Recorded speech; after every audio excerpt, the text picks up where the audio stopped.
Hello and welcome to We Women Want. This is our weekly show where we focus on issues that concern women, and of course men watch our show also. We discuss issues from design, from health, from body shaming, from work-life balance, you name it, and it is discussed over here. We celebrate the winners and we also try and form a support group for those who need us. But today on the show, we're going to be focusing on women of today. That, of course, covers a vast demography. But I have with me on the show girls, women who are in their late 20s, early 30s. We're going to be talking to them about their work-life balance, relationships, their career choices, what they do in life, and what they think. Joining me on the show is Arshita Kapoor. She's a career counselor at the Jayashree Periwal International School. I have Ghazal Bawa. She is a creative entrepreneur and a brand strategist. She builds brands through design and storytelling. And Ratan Priya, she's a columnist at The Print. She writes a column on relationships. Arshita, I'll begin with you. First of all, I just like all of you for a short intro. Just tell us what you do, so our viewers can also place you in perspective, your life choices, you're married, kids or not, just a bit. So I'm a college counselor and I've worked with international schools for about a decade now. I help students apply to university and understand what they'd like to do, in future post-school. So bridging the gap between school and college is what I truly do. So a lot of work happens there with families, with students. So it's a mix of both. I'm married for about 7 years and have one son who's now 4. Okay, so you're going to be facing nursery admissions. Yes, just face nursery admissions. Just face nursery admissions. Yeah. Okay. I'm going to get you back to talk to me on that on another show. But Ghazal, a bit about yourself. I'm a creative entrepreneur. I have a couple of home decor brands that I've started, and now I'm also, because I built a brand, I help other small businesses and big build their brand through different experiences, curations, etc. Yeah. And you're married with no kids. I am married with no kids, 5 years now. Okay. I'm going to get back to you on that point because it's no kids by choice. Ratan Priya, you are the person really to tell us all about relationships, dating. Tell us a bit about your column and a bit about you. I'm a dating columnist at The Print. I deal in gossip, and people generously tell me very personal details of their love life, of their dating life, what's going well, what's not going well. And then I try to come up with a common link between. And then if there is a theme running, if this is something everybody is facing, if this is a one-person thing, if that sort of thing. And it's mostly just like talking about small and big anxieties of people my age when it comes to love, romance, relationships and all. I'm also an editor, so I also edit reporters and other columnists and yeah. Okay, that's work. What about life? In life, I have fun. I don't have a boyfriend or a husband, and I have lots of Fun. lots of hinge matches that keep coming back and going away. That's the thing I would do these days. Yeah. Okay, so actually this work-life balance, everybody talks about it, So was it your choice to take a career or, and in terms of in-laws? Because not we, you guys are really Gen Z, really, So there is this alpha generation that is there, that is coming up, raising their head, and God knows what they want with their life. But I think at least with Gen Z and you guys, there is a certain, what we would call tradition or certain things. So, for instance, when you decided to take up a career, were your in-laws factored in? Was it your choice? How did... So when I think about how I chose this career is also, it's very interesting. I moved actually into psychology and then from there transitioned into becoming a college counselor. So it's something that, yes, my parents were factored in, not my in-laws at that point of time. I wasn't married.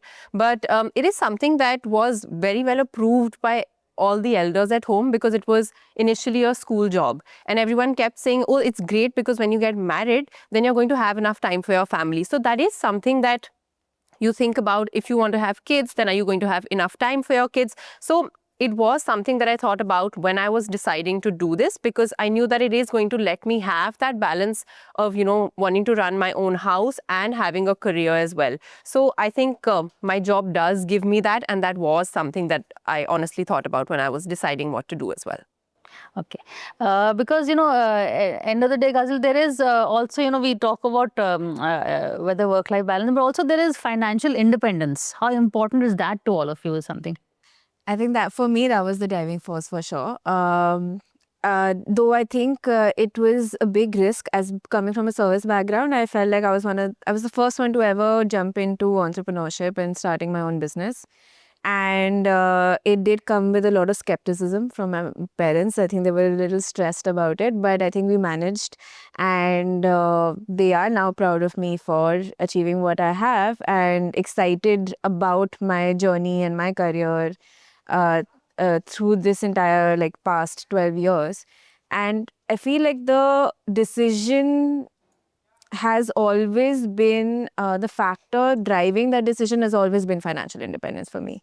Like, I have seen that I want to never be dependent on anyone else for my life. That has definitely a soft a touch point for me. So financial independence, marriage, kids, how would you, is that the right order of your priorities? Yeah, I think so, yeah. Marriage is for me has been obviously a lot to do with the companionship. I think I just found the right person at a very early age. And then from just having a best friend for life is kind of fun. Yeah, that's a lovely sentiment. In fact, you talk a lot about people come and confide in you and all that. So what are the issues that your generation is facing with? And in terms of priorities, is financial independence more important or is marriage? Financial independence is the most important thing. Freedom is there. I mean, there's nothing else you can do without that being sorted first. But they also want marriage. They also want companionship. They want love in their life. They want to have fun. They don't want to constrict themselves to one city, one country, one job. They want to keep moving, and that's the thing that I've seen common among people. They don't want to be stuck in one place. Yeah, okay, I'm saying stuck, you're saying roots. So already there is the generation gap. So this not being stuck in one place, is children part of the being stuck? I don't hear a lot about children. Everybody keeps talking how expensive they are, how tedious it would be, and then but then we do share reels of cute babies. But then there's this thing, too expensive, too expensive. Oh yeah, oh my god, I just shared that to someone the other day. My own brother. Expensive. I shared it with my brother the other day, yeah. Because they're cute, you can't stop looking. But then, the baby fever. So it's like you don't want the responsibility, but you just want to, play with the child and then return to the rightful A lot mother. of people want to be aunts. We pressure our friends to have kids. You can have, so that we can play with them. That sort of thing, yeah. Be the indulgent aunt. Is that, how does that, do you get that from your friends usually have kids, most of them have kids, and how do you get that a lot? So I think she's very right. Kids are very, very expensive. And because I just went through the nursery admission,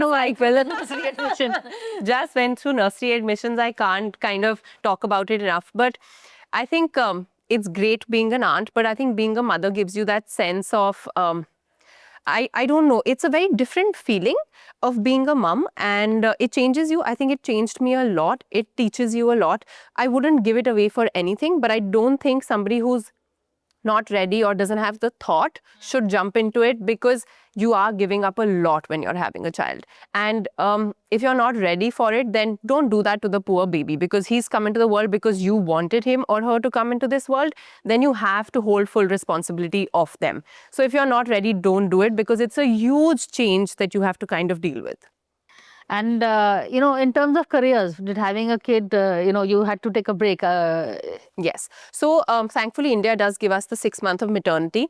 But it doesn't mean that post-maternity, I know that a large chunk of people don't go back post the maternity leave as well. Something that my brother, in fact, always kept saying was, you have to make sure you go back right after 6 months, because if you take even an extra month off, you're never going to go back. And I was like, yeah, that's true. Because then you start getting very comfortable and you start enjoying that life of being with the baby. I went back right when I completed my 6 months of maternity, and post that as well, I think it took me about a year and a half to kind of get back in the game. So it does take you kind of a 2-year hit, because you're pregnant, you're taking it easy, and then you have the child and you're raising your child. So mentally, I do feel like I did take a 2-year backseat when I was raising my child, even though a lot of people might not be able to see it, but I know what I had to sacrifice to be able to do everything for my baby and then still continue the career. So your decision not to, currently you're saying he can wait. It's, or it's not. going to my parents. I'm not saying that it's hard to find take. Yeah, yeah, I'm mom gonna and get a lot a of your parents are want to watch this for sure. No, so it's honestly, yeah, it was at one point of time in life I was like, okay, no, I don't want. Lately, it has also been like, okay, we'll see. You know, it's not like never. It's also like never say never. I don't want to be embarrassed later. What if 2 years later I really want one and then Let's record it, huh? and I'm like, oh my god, I just put it out in the public that I don't want. No, so I think it's mostly like Arshita said, and a lot of my friends have gone through pregnancy and issues, not issues, but like struggles with getting back on track with work.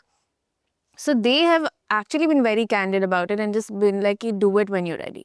You don't do it just because, you know, your peers have done it, your friends have done it, or your parents are telling you to do it. Do it when you're ready. So I'm just like kind of probably waiting for that time to come. No, but is the, not to hurdle to point over instead of, for a better word, lack of a better word, is it financial, because of, you think career wise you may take a hit, or is it because kids are too expensive, or is that you just don't want to be tied down right now, be stuck, as she said it? I think so. For me, I think it's like one of those things where if I get into motherhood, like I'll give it my all. Correct. Right? And after a really long time, we have now reached a point together where we're financially independent to the point where we're enjoying our life with the money that we have. So having a kid is like there has to be a lot of strategy there also that, okay, now we'll have to give up a certain aspect of our lifestyle when it comes to whether it is traveling or just like living a certain type of life and things like that for a kid, which is obviously you will make those sacrifices, but are we ready for that yet or not? Plus, I feel like a lot of personal time is something I've started valuing. Being married, being in a city where you are with your parents, with your friends, with your in-laws, everything, a lot of you gets consumed.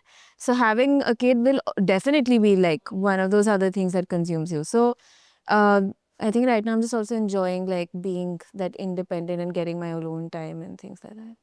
You nodded very vehemently when she said personal time. Yeah, it's What you were talking about, this is the joy of being like a dink relationship, double income, no kids. I think I only just started like enjoying it. Two So people are earning, there is enough space for two people. By third. I'm not going to be shamed for it. That's Yeah. Do you get that a lot? What? Shamed for it, or No, I don't get shamed. I mean, aunties shame me for it when I say why kids, why have kids. Like my nanny does say that. But yeah, I mean, it's. I think that the understanding is also coming. Like my mother also is not very excited about me being because I'm a baby still. So that's true.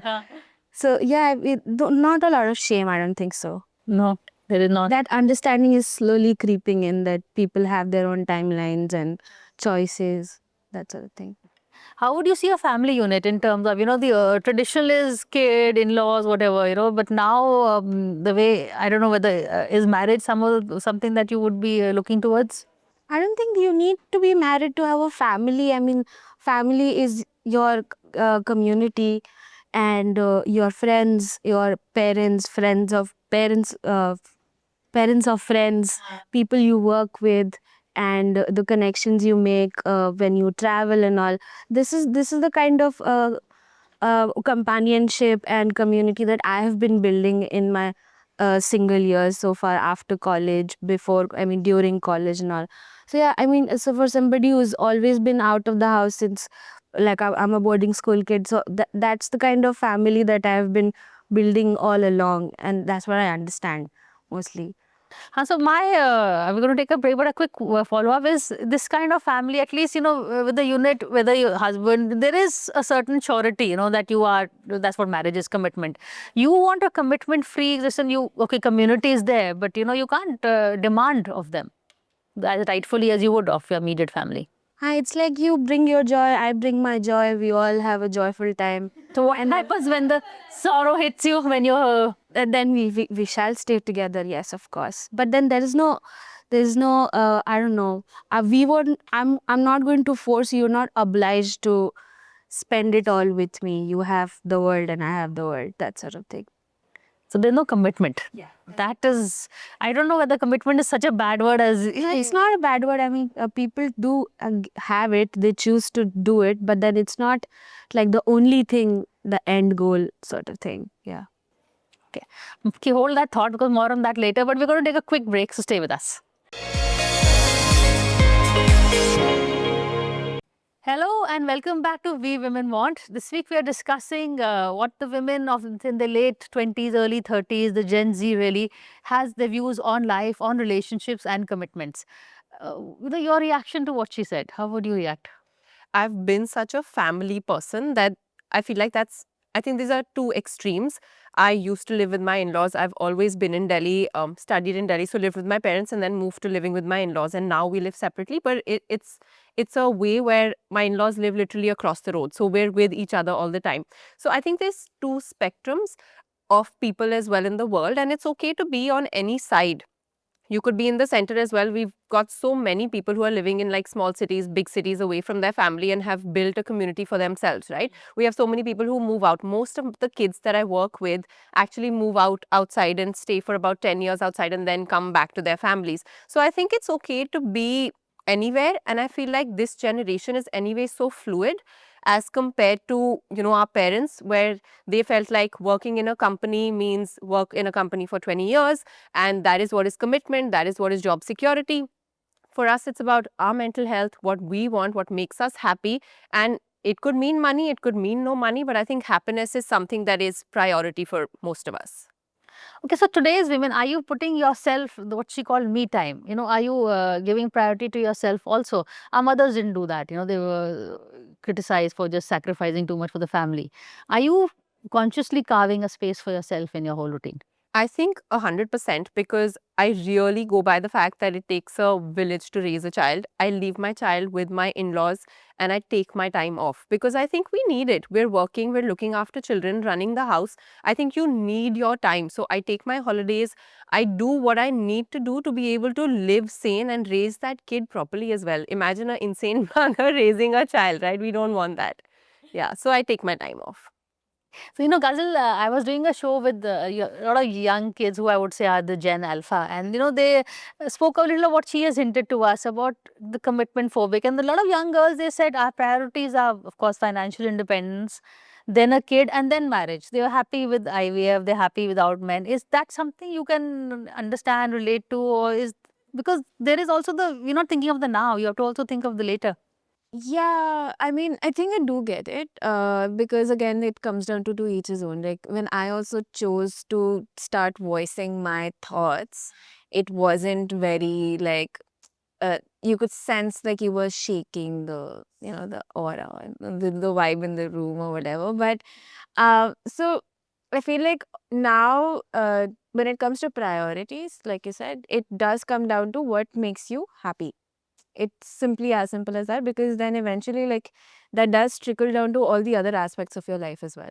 So if someone says they want a kid as a priority first, whether it's through IVF, adoption, whatever, I feel like that's great. I mean, you know what you want.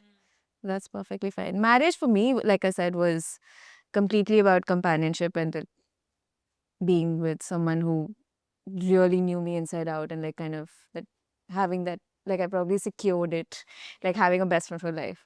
No, that I was going to use the word surety. So there is that security, surety, which all come with roots and commitments. I'm having a very difficult time understanding you. No, I mean, I'm not saying if I get it, I will be like, nahi chahiye. But I'm just like, if there is not that thing is not there, I'm not going to sit and like wallow in it and be like, this is my life is over and all of that, because that's not something I dream of and I work towards. There are other things that I'm. But like when you go out on a date, Yeah. are you looking to go out with your future partner, or are you looking to say, okay, a good weekend, Could a be good my evening? future partner, but if I go with the surety that this guy is going to be my future partner, he's going to have a. Now, are I you don't know. looking for someone in that with those eyes, or you're looking for someone, can I get through the evening with him and, I'm mostly looking to get through the evening, have a nice time, probably a second date, but I'm not thinking beyond that, because there's also putting a lot of pressure on the first date and second date, no?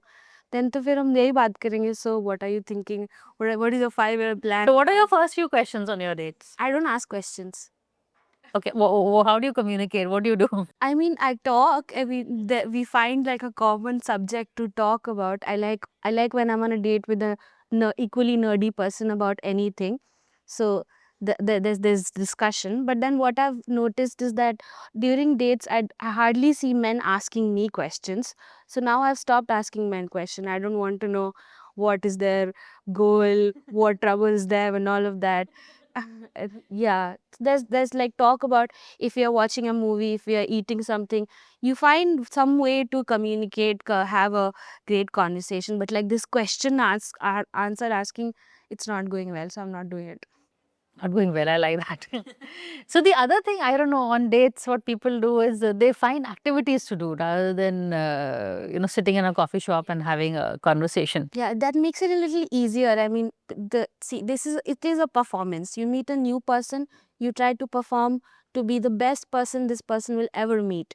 Like women act like apsaras, men are like मैं ही हूँ जो मैं हूँ, that sort of thing. So when you're like, when you're like doing pottery together, watching a movie, playing pickleball, or like at a gaming arcade and that sort of thing, that pressure is off because you're just focusing on having fun, winning a game, or that sort of thing. Doing something together is important, basically. So doing something together, our roles, now the lines are blurred, it's not like in our earlier generation. Now I think men and women do almost everything. There's no set role that the child will only the woman's responsibility and the house finances are the guy's responsibility. Absolutely. In fact, I know of fathers who are house fathers as well. And also, I do see most of my friends who are fathers are pitching in equally. It's not like raising the child is the mother's responsibility. My husband himself, I think I do tell him that it feels like you're the mom of the house because you're spending more time with with my child. And that's great because I feel like because I have a boy, sometimes you need that boy energy, and I love it because I can get my time off and it's great. It works really well. But I think if you're not raising the child together, it is very hard to have a career and to raise a child as well. It has to be both the parties kind of doing it together. Yeah. You also counselor at schools. So what do today's kids, what are their priorities? I think their priority is usually financial independence because the first question I ask the students is, why do you want to study the subject that you want to study? And they're like, to make money. And I was just like, beyond that, like, can we chat beyond that? But I think that is the goal that they start off with, because sometimes when they're confused about what they want to study, they will come and ask me which career will make me more money at the start. And I was like, what about 10 years later? That's going to make you money like continuously. And they're like, no, we want to start off with the good money. So This is the Instagram generation. yeah, Oh, they need it quick. gratification. They're so used to the instant gratification that they can't look beyond it. So it is something that most of our kids are coming up with now. Okay, that's different from our generation, I would say, because I feel like money was something that was a priority in our 20s, but 30s it became more about, like, at least personally for me, it became more about fulfillment and like finding some purpose in what I'm doing as well. Like, how am I kind of bringing meaning to the table? So money is obviously essential because of survival and the financial independence aspect, but I felt like the focus also shifted, with which a lot of confidence kind of came because you could demand certain things from people across the table as well. Where the minute you realize that your priority is, like kind of bringing something more meaningful to the like your life, that sort of a thing. I mean, I would say that our generation that way has that now. Yeah, I think this say what you want to say. I don't even know what to ask you anymore. I'm like one of your dates. I'm out of questions. No, I'm the thing that you were saying. So in my family is a family of doctors, engineers, professors. They are all into like money making professions, and I was also encouraged to do that. But then I wanted financial freedom, but then I also wanted to do something where I'm not bored to death, something I enjoy every day, or at least most days of the week. So Your boss is hearing. yeah. So that's the career I chose for myself, which is, I mean, as a journalist, I can't say that, "Oh, this is a very money making profession." It's not. It's anything but.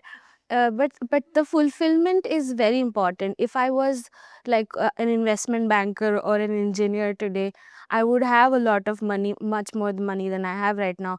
My siblings do, but then I don't think I would enjoy any other thing that I'm doing right now.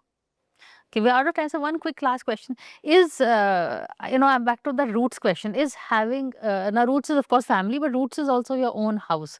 Is that important, or do you think that ties you down? Or, For me, I think my house, my place, my area, which is something that I was speaking to you about earlier also, is very core important to me. I think that being not present will feel like I've been uprooted and I have to start afresh. I don't think in my 30s or at the time I'm at this time in my life I'd like to do that. I think it's really important also because I haven't lived outside. Maybe if I was somebody who had moved cities, lived outside, studied outside, I would have felt like it's okay to move. But because I've been here all my life, I don't see myself kind of moving. Or I think for me, being rooted in what I have been.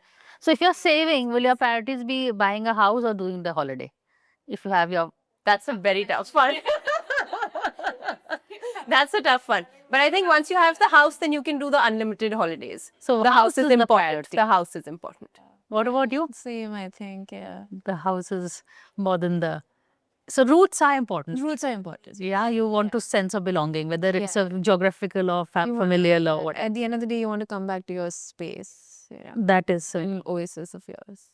I'm still very young to think about house and all. I mean that's what I tell my parents when they ask me about my plans. so. Where are your But I savings going? understand. Are there any My savings? savings are going in. I eat everything. Whatever I earn, I eat it, or I wear it, or I spend it on travel.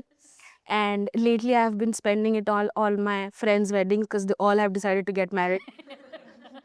And I understand, what I understand is sense of belonging. So I am among those women who come from a small town and have made a life for themselves in a big city. And that small room that we decorate on our own, that is the home that we build for ourselves, and it gives us so much satisfaction. It is the proof of our success, what success we define in our personal terms. But then having a room for yourself, what Gina was, and then the wall where you can see all your inspiration, your mood board, the mirror, the exact mirror that you want, the lampshade that you want, the kind of window that you just chanced upon that kind of windows. That is the little things that we really value, and that gives us the sense of belonging to build it on your own. Yeah. I guess independence is important. What did you do with your first salary?